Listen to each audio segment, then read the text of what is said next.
ప్రశ్న అడిగితే నేరమా? भारत में बोलने के लिए तुम्हें लड़ना पड़ेगा, वो आज़ादी तुम्हें छीननी पड़ेगी। जब हम सब हिंदू भाई भाई ही हैं तो कैसा द्वेष, कैसा भेदभाव। यहाँ लोग मेरे कमेंट बॉक्स में लिखते रह गए बच्चे स्कूल जा, और वहाँ नेपाल के जेएनजी बच्चों ने सरकार गिरा दी। यही फर्क पड़ता है जब देश का युवा पॉलिटिक्स का विश्लेषण करता है।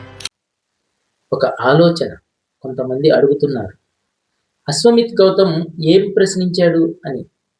అందుకే స్పష్టంగా చెప్తున్నాను, అతను తిట్టలేదు, రెచ్చగొట్టలేదు, హింసను ప్రోత్సహించలేదు. అతను అడిగింది రాజ్యాంగం నేర్పిన ప్రశ్నలే. ధరలు ఎందుకు పెరిగాయి? ఉద్యోగాలు ఎందుకు లేవు? కాలుష్యం ఎందుకు పెరుగుతుంది? చదువు ఎందుకు వ్యాపారమైంది? రోడ్లు, హాస్పిటల్స్ ఈ స్థితిలో ఎందుకు ఉన్నాయి? ఇవి ఊహలు కాదు. ఇవి చదివి, సేకరించి, ఆలోచించి అడిగిన ప్రశ్నలు. అందుకే వ్యవస్థకు వణుకు. ఒక సంఘటన గుర్తుందా? యాదవ కుటుంబానికి చెందిన కొంతమంది పిలక పెట్టుకుని భగవద్గీత బోధిస్తే, మీరు బ్రాహ్మణులు కాదు అంటూ వారి పిలకలు కత్తిరించి బోడిగుండు చేసి హెచ్చరించారు.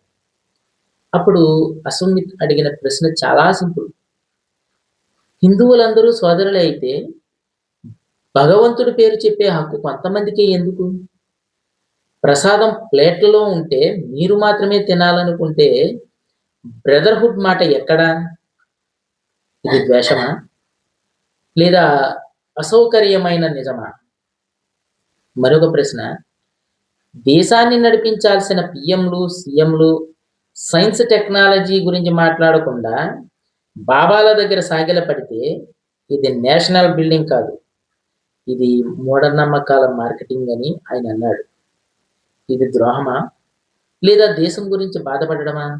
10 ఏళ్ల అభినవ్ అరోరా రాధే రాధే అంటూ ప్రవచనాలు చేస్తూ లగ్జరీ కార్లలో తిరుగుతున్నాడు.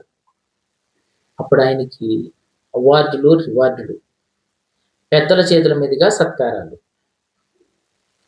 కానీ ఎవ్వరూ అడగరు, ఈ పిల్లాడు స్కూలుకి ఎందుకు వెళ్ళలేదు? ఇది చదువుకునే వయసు కదా. ఎందుకంటే మతం ప్రశ్నలు నేర్పదు, ఫాలో అవ్వమని మాత్రమే చెప్తుంది.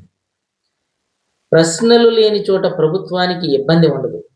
కానీ అశ్వమిత్ ప్రశ్నిస్తాడు, ఆలోచింపచేస్తాడు, నిజం బయటకు తీస్తాడు.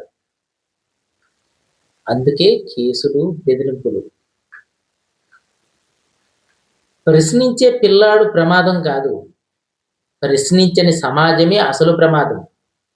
నిశ్శబ్దంగా ఉండొద్దు, ఆలోచించండి, మాట్లాడండి.